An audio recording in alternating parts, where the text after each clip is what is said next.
A shocking Baltimore Ravens coaching decision was revealed. We talk about that. The Ravens spicing up their kicker competition and so much more coming up on Locked On Ravens.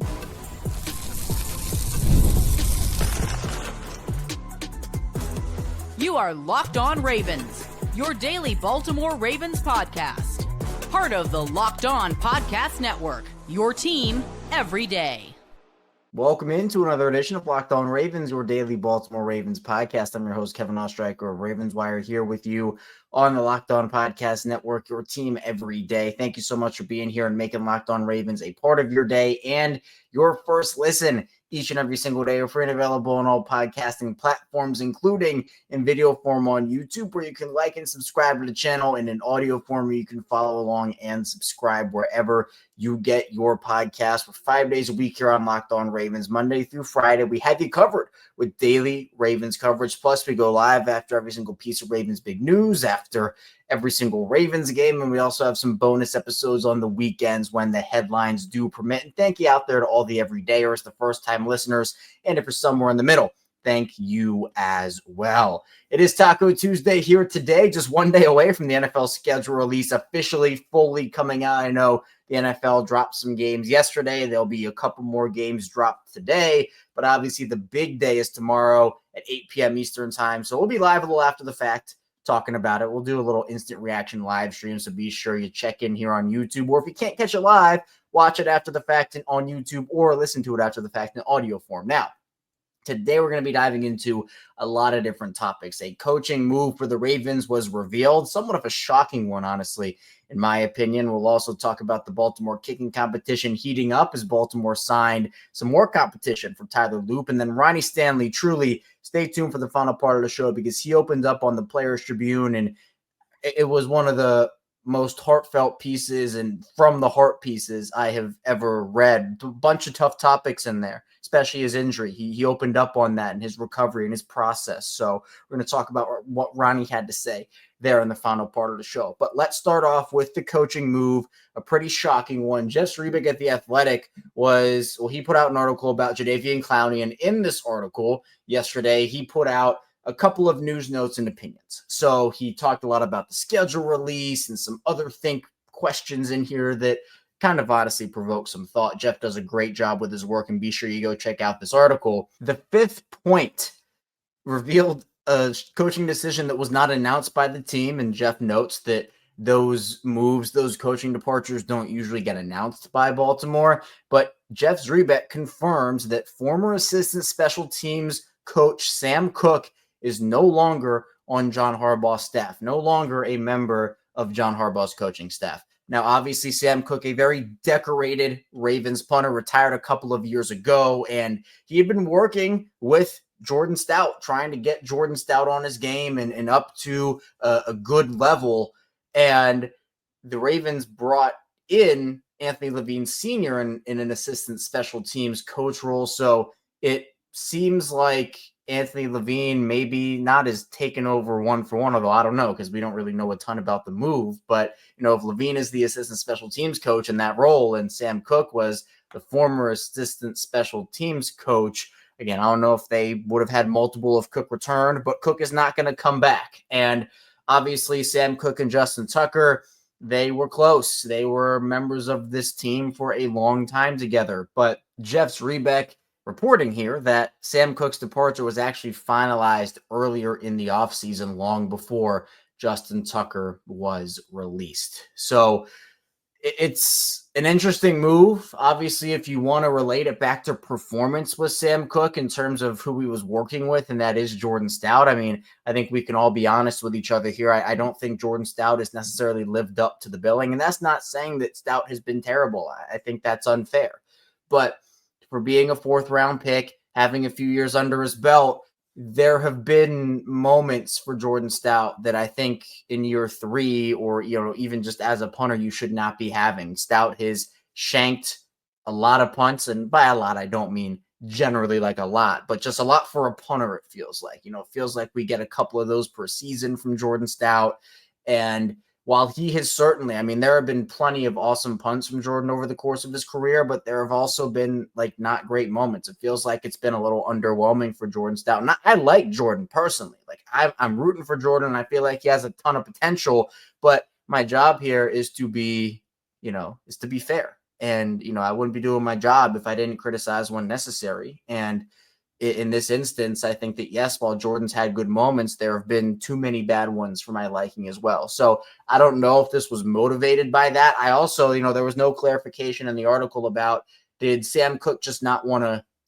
coach anymore? Did he not want to be a part of the organization anymore? Was this Koch driven or was this Ravens driven? We don't know, and there's no clarification. Maybe there will be clarification at some point, but for now, I can't say for certain. There was nothing in the article, nothing that Jeff wrote that, could make anyone come to a conclusion of whose decision this was, whether it was the Ravens or Sam Koch's. But, if we're just doing one for one and Koch is working with Jordan Stout, and this was a Ravens decision, let's just assume it was that way, it maybe makes some sense. Now, again, it's nothing against Koch, who again did so many great things for the organization and was home. There's a famous story about how he was almost cut by Baltimore before he had the chance to punt for 16 years for the Ravens. But it almost feels like, and you can relate this back to what I think the Ravens are going through right now with Justin Tucker out and Tyler Loop and another kicker who we're going to be talking about soon. So be sure you stay tuned for the second part of the show coming in. It's a matter of going from that greatness and that consistency. And, I guess it's a little different because Tucker fell off last season for 3/4 of it. Koch was pretty consistent all the way through, but going from that veteran surefire guy to the unknown. And I think a lot of people had Jordan Stout really high on their boards in the draft. And obviously, as such, as he was taken by Baltimore in that 4th round, where they had 6 4th-round picks, by the way. Still, I can't get over they actually took all 6 of those 4th-rounders, although with their 2025 performance of 11 total draft picks and, a bunch of 6th-rounders, it makes more sense. The Ravens want those swings. But the point being, going from the proven commodity, the veteran commodity, and someone who has the track record that Sam Koch had to an unproven punter in Jordan Stout, who it's still kind of shaky for him right now. I think some people maybe do worry about the whole, okay, well, Justin Tucker, that consistency on the field for so many years, going to the unknown commodity in Tyler Loop, there is a little bit of that uneasiness. And I think that with Stout being as shaky as he has been, if you aren't fully in the Loop troop or on the Tyler Loop train, I understand, because of what we are seeing with Jordan Stout now, where it's been fine, but not really that great. And for a team that's contending, for a team that's looking to win a Super Bowl and a championship, those are moments that can lose you games. Those are moments that can put you in a bad spot.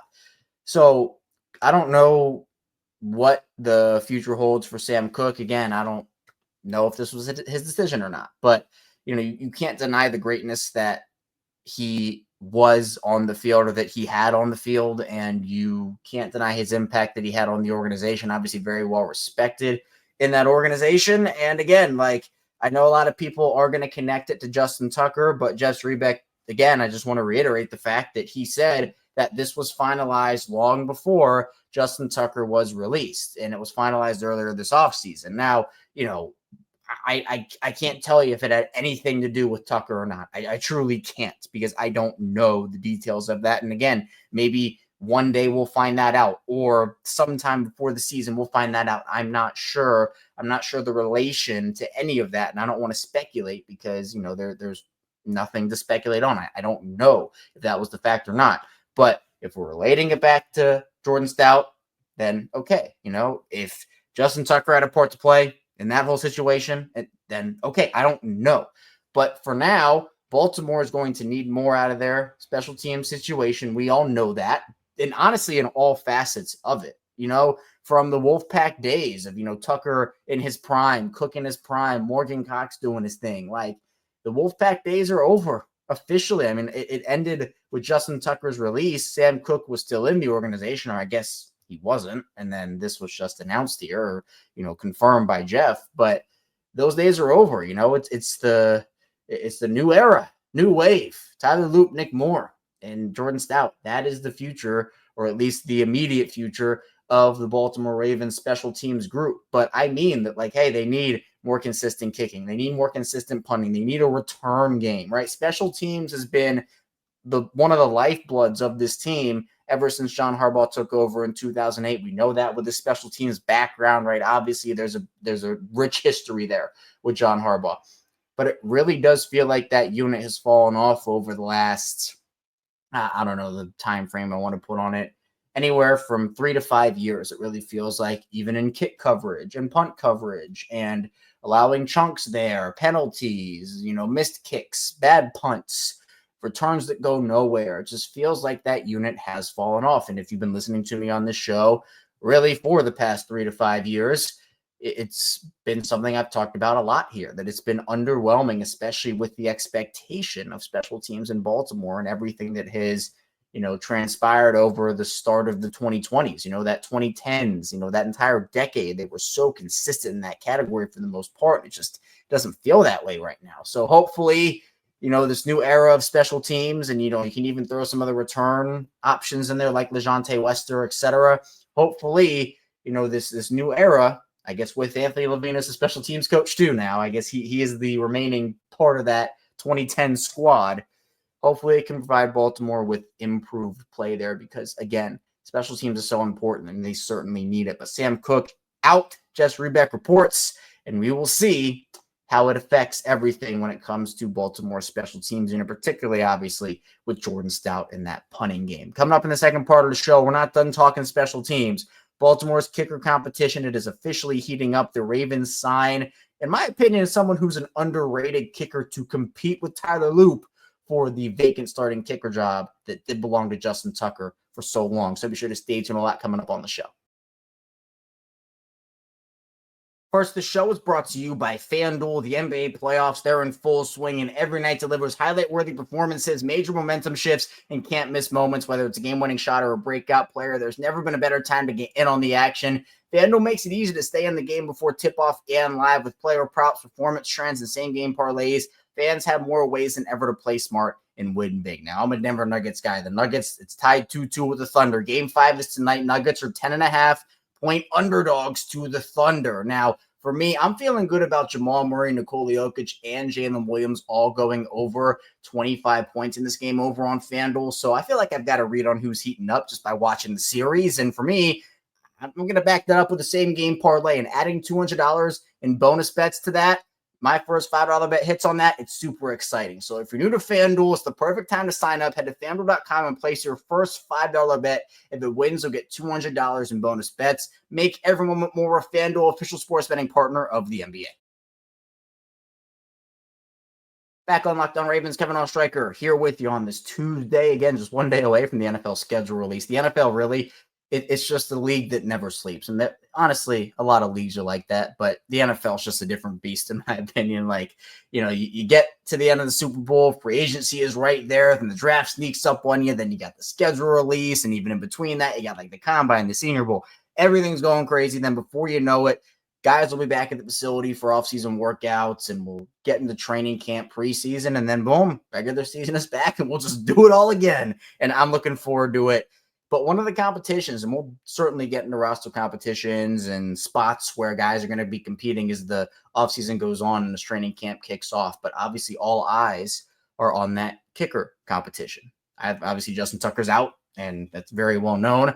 Tyler Loop was their 6th round pick, who was the favorite. And I'd be pretty shocked if he loses that job, if we're being honest. But that doesn't mean that it is impossible for him to do so. And Baltimore adding some competition it looks like it's going to be 2 rookies competing for that job. The Ravens signed 3 undrafted rookies on Monday, and one of them is Wyoming kicker John Hoyland. Now, this is really interesting to me because obviously the Ravens are looking for their replacement for Justin Tucker. Hoyland, he made 79.3 of his field goal attempts and 99.3% of his extra points during 5 years at Wyoming. Now, last year he was 15 of 19 And he had 2022 field goals at Wyoming in 2022 that actually set their single season school record. Now, under 40 yards, he only missed twice in his career.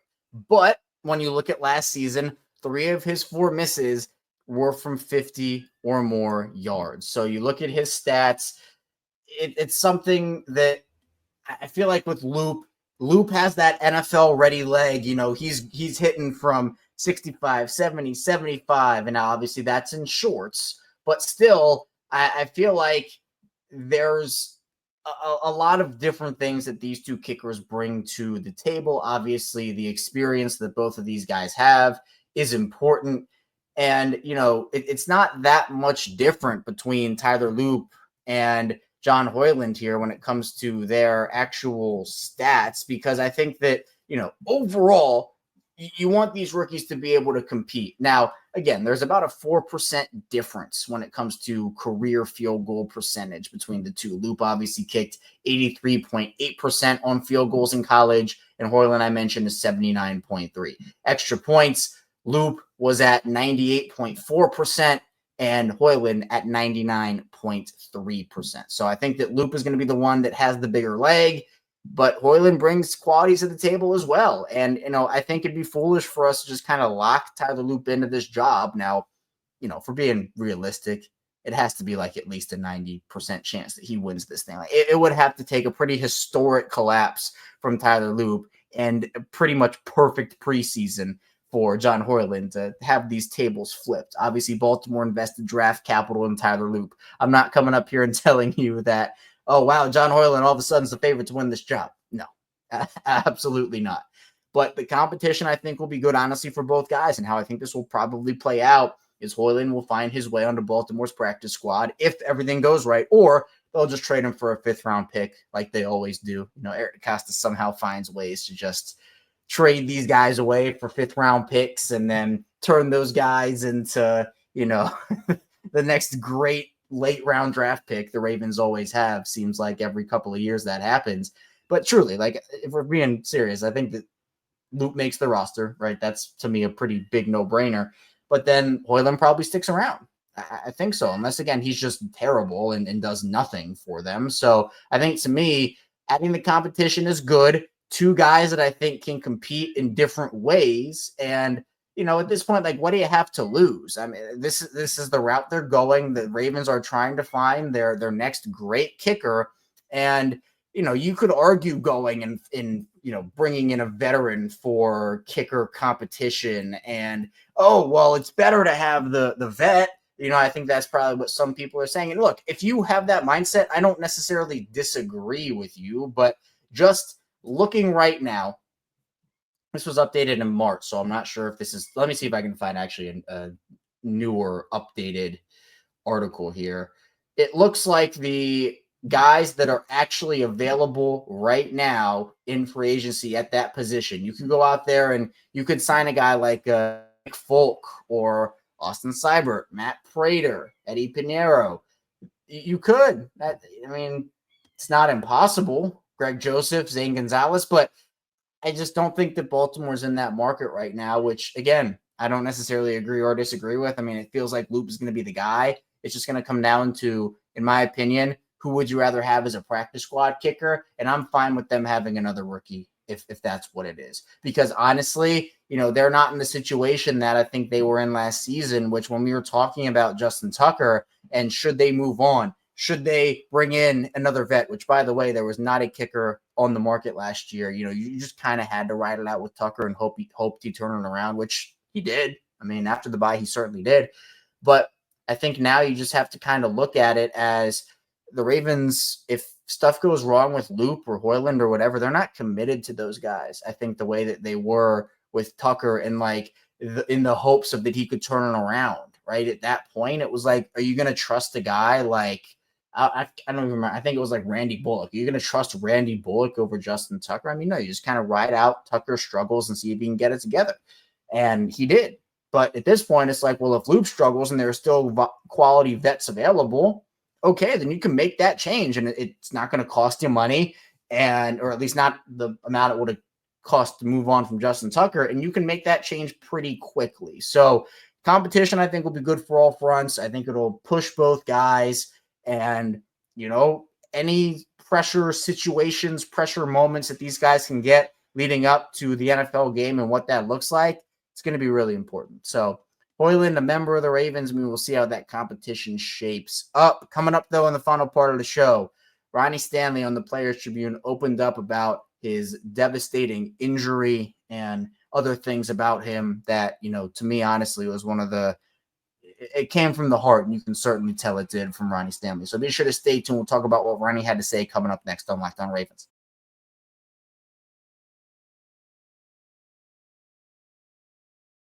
Back on Locked On Ravens, Kevin Oestreicher here with you on this Tuesday edition of the show. Appreciate everybody again for being here today, making Locked On Ravens a part of your day and your first listen each and every single day as well. Be sure to hit that like and subscribe button in video form and audio form for 5 days a week of daily Ravens coverage.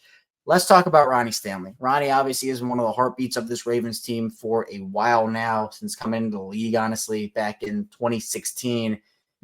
And he's been an anchor over there on the left side. Now, it honestly hasn't all been sunshine and rainbows for Ronnie, right? He was at the peak of his powers during that 2020 season, signed a 5-year extension, and then 2 days later suffered a gruesome ankle injury, cost him a couple years. And Stanley, in the Players Tribune, in an article here called Powering Through, he opened up on that injury. And, for those that don't know what the Players Tribune is, it is a site where players can tell their stories in their words, right? It is written by the player, and it's genuine, right? I like the genuine aspect of this, and, learning about these guys more as people, not just the players that they are on the football field. And so, Ronnie opened up this article here, and I'm just going to kind of summarize a little bit.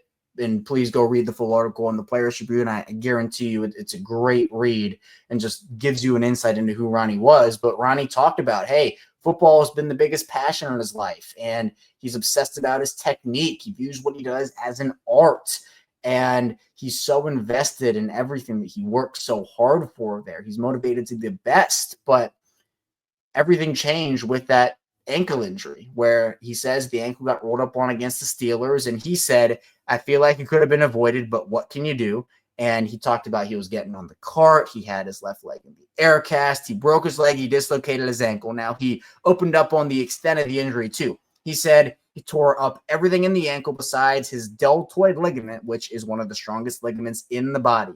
And he couldn't bend his knee for 3 months. He couldn't sit in the car. He had to lie in the back seat if he wanted to even go anywhere. The pain meds were the only thing that allowed him to get some sleep. And he got 8 staples in the leg, and they were rubbing against the cast every night. I mean, truly, just like opening up on everything that went into this, Ronnie Stanley did, which I gave him a lot of credit for. And he talked about like the physical aspect of this, the pain he was going through, but he talked about the mental spiral that it put him in. He thought he was letting everybody down, right? The organization just paid him all this money, and now he's battling to get in and out of his house. And he asked himself the question, he says, am I ever going to be the same? Have I peaked?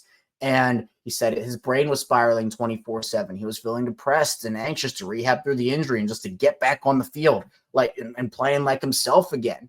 And he said that he rehabbed so hard all offseason, but when he came back to training camp that summer, the summer of 2021, he wasn't feeling right. He pushed through the pain because he felt that responsibility to everyone to be back out there. He felt terrible about not being there for his teammates, about not being able to be a leader for the team. But he knew something wasn't right. And he felt pressure. He felt anxiety from, everybody, right? And that's just him being like, hey, I want to be a leader. I want to help this team out in the expectations. And so he kept at it. He knew something wasn't right, but he kept going. And he thought that the pain wouldn't rehab, or it wouldn't hinder his rehab, and it wouldn't damage his body more seriously. And so he pushed through everything. But if you remember that week 1 game, it was Las Vegas, the opening of Allegiant Stadium. Ronnie really struggled in that game. And he said that he was in so much pain that he was crying for a good portion of that game. He said coming off the field after drives, he had tears streaming down his face out of anger, frustration, despair, and pain.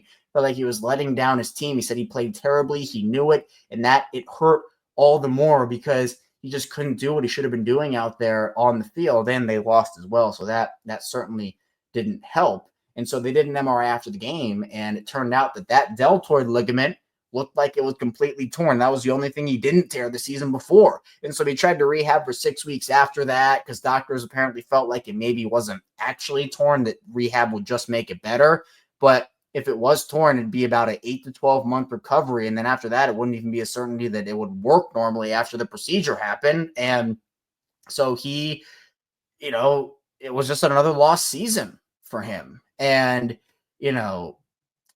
everybody was kind of asking him questions, oh, Ronnie just got this paycheck. He got paid, can't he just play through it? Can't he just do it? He opened up. He literally could not play through it. He literally couldn't play through it. And the deltoid was torn. He got the surgery. He wouldn't play with the injury, and he couldn't play with it no matter what he tried to do, right? He said there was no amount of toughness that was going to change that and allow me to play effectively no matter how tough I was. It had nothing to do with not being able to fight through the pain. And he said that, he's fought through a lot worse in his life. He went through a scary situation when he was 14 years old, and he goes into detail on this, where he was riding up on a Can-Am Defender, which he describes as a souped up golf cart. And he said that he and his friend ended up turning, and the whole cart flipped. 1,500 pounds landed straight on his side, and he had to, get help from neighbors. They called the ambulance. He said he was getting sleepy at one point, but everyone kept telling him to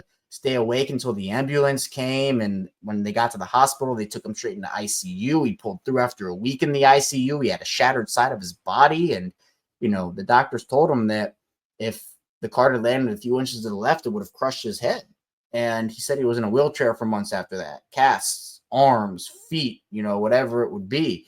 So, this truly is an article that came straight from the heart of Ronnie Stanley, him opening up, him providing these details.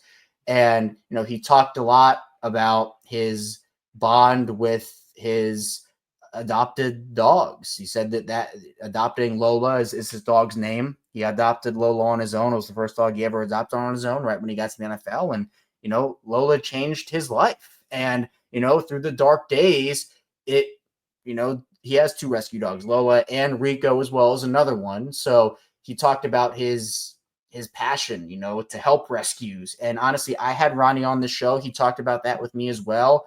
And he's doing his foundation is incredible.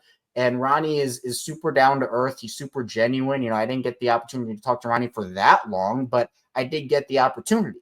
And on this show, just having that conversation, and, we talked about football. This was when he was still injured. So, we didn't have like a ton to talk about from an on-field perspective, but, we had fun, and, he was genuine, and he was genuinely just an awesome interview, and someone who you can just tell is a kind soul. And it makes you want to root for Ronnie even more after reading this article. Not that, you didn't already want to root for him, but this just truly gets to the root of who Ronnie Stanley is and the stuff that Ronnie has fought throughout his life. And something that he is so thankful for is Lamar Jackson. He just went off about Lamar in the best way possible, where he said that he got a lot of support from a lot of people, but Lamar Jackson was truly somebody that was there for him. And he said that 8 always had his back. He always had his back. He said he's never met a more authentic person in the NFL. He's the face of the franchise and has all this pressure and the world on his shoulders. And he's got every incentive just to be a company man. Instead, he comes in like every day as he's his genuine self. He's not trying to fit a mold. He's an elite competitor with a childlike joy for the game. And, it's incredible. I mean, truly, this is one of the best player written articles I've read. And I'm not just saying that because I cover the Ravens, like truly, and a lot of these articles are really good. I'm not trying to take away from anything anybody else has written, but truly from what Ronnie had to say, it captivated me learning more about Ronnie. And again, that's what I love, learning about these guys as people. And whether it's, having fun talking about Lamar and seeing him acting and going on all these awesome side quests, or if it is learning about tough times that, for example, Ronnie Stanley or others have gone through, like any part of it. Like it is truly something that I enjoy, is learning more about these guys. And Ronnie's somebody that, of course, having that connection of being able to interview him, and this was a couple years ago, but I still feel like it was one of those moments for me where it's like, hey, this is something I'm going to remember. And because that actually, Ronnie, I think he was my first Ravens player interview, if I'm not mistaken. Maybe he was my second, but he was one of the first. And, I'm always going to hold a special place for that. And just the fact that, he's such a fighter and he's someone that has gone through so much, has come out on the other side and, played awesome football last season, got back to that player that he wanted to be. That to me is super inspiring. So again, be sure to check that out on the Players Tribune. Truly, please. It is a great read and gives you more insight into who Ronnie Stanley is. But that's all I have for you here today on Locked On Ravens. Thank you so much for tuning into the show. Coming up tomorrow, we will be talking about the schedule release. And then once the schedule is released, we'll be going live. We'll be talking about where the Ravens are playing, when, and who, and all the crazy things that go along with the schedule. So be sure on the way out, hit the like and subscribe button in video form, follow along in audio form, and I'll see you right back here tomorrow on Locked On Ravens.